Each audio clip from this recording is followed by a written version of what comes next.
نحمده ونصلي على رسوله الكريم أما بعد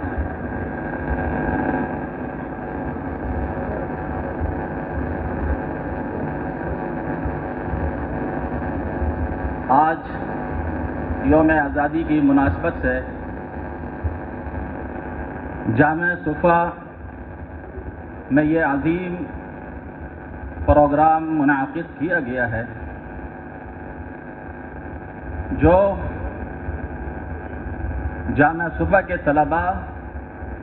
اساتذہ اور جامع صفا کے اکابرین بالخصوص شیخ الحدیث رئیس جامع صفا حضرت مولانا قاری اقنباد دامت برکاتہم العالیہ کی پاکستان سے محبت کی ایک واضح علامت ہے کہ آج کے اس تاریخی دن میں ہم اپنے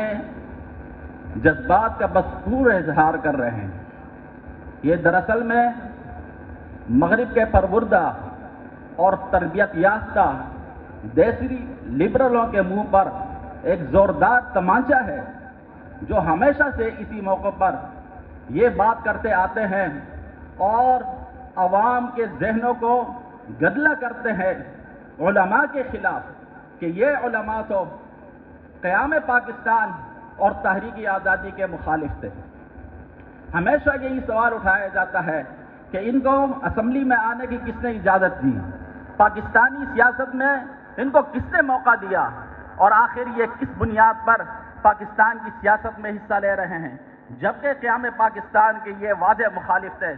کانگریس کن کی جماعت تھی؟ انہی علماء کی جماعت تھی جو ہمیشہ سے قیام پاکستان کے مخالف تھے۔ ہمیشہ سے یہی سوال اٹھا کر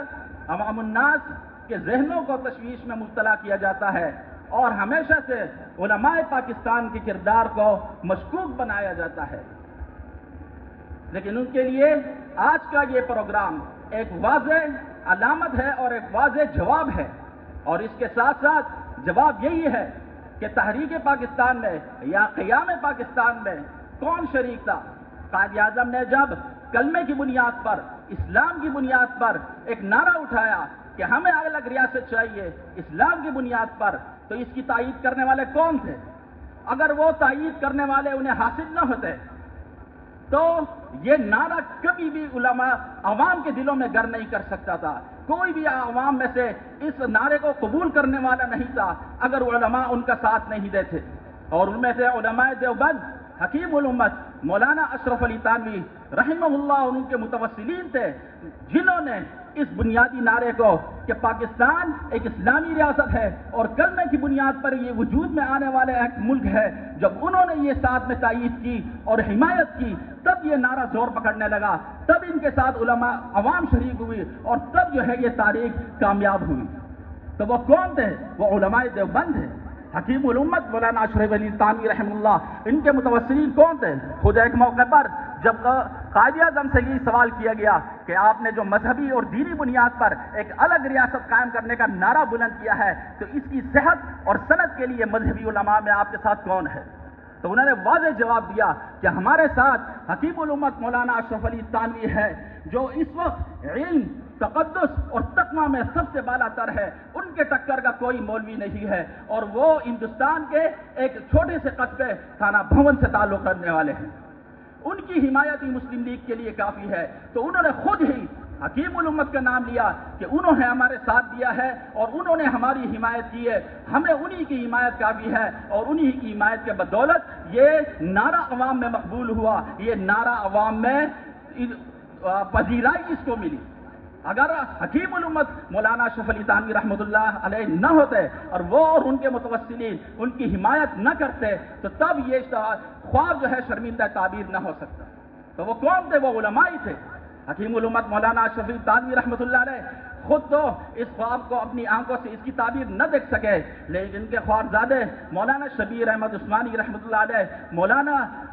ظفر احمد عثمانی رحمۃ اللہ علیہ، وہ باقاعدہ اس ملک کی رسومات میں شریک ہوئے، اور مولانا شبیر احمد عثمانی رحمۃ اللہ علیہ نے مغربی پاکستان میں جبکہ مولانا ظفر احمد عثمانی رحمۃ اللہ علیہ نے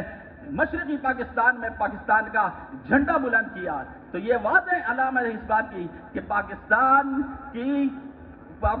کی تعمیر میں، پاکستان کی بنیاد میں علماء کا کردار شامل ہے۔ اور پھر 1952 اور 73 کے آئین اور قرارداد پاکستان تحریک مصطفیٰ یہ کس نے چلائی ہے؟ یہ علماء نے چلائی ہے۔ اور ان تحریکات میں، ان آئین میں اور اس کے جو مصورے تیار ہوئے، قرارداد پاکستان کی روشنی میں جو 52 اور 73 کا آئین بنا ہے، یہ ساری علماء کی کوششوں کی بدولت بنا ہے۔ تو اس کا واضح جواب یہی ہے کہ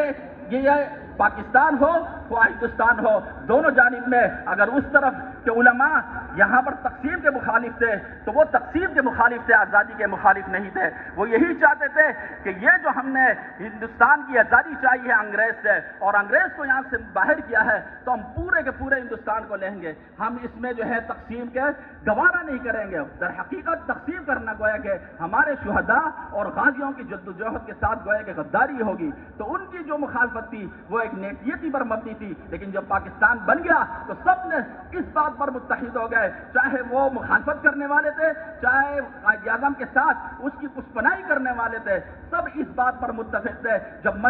مسجد کے بننے میں اور نہ بننے میں اختلاف تو ہو سکتا ہے، لیکن جب ایک مرتبہ مسجد بن جاتی ہے تو پھر اس کے احترام، اس کی تعمیر و ترقی، اس کے تقدس کا تحفظ ہمارے ایمانوں کا حصہ ہے۔ تو اسی طرح پاکستان جب تعمیر ہو گیا تو اب اس کی تعمیر و ترقی اور اس کی حفاظت اور دفاع اس کو ہم اپنے ایمان کا حصہ سمجھتے ہیں، اور اللہ تعالیٰ سے دعا کرتے ہیں کہ تا قیام قیامت اللہ تعالیٰ اس ملک کو شاد و آباد رکھے۔ آمین بجائے سید المرسلین صلی اللہ علیہ وسلم۔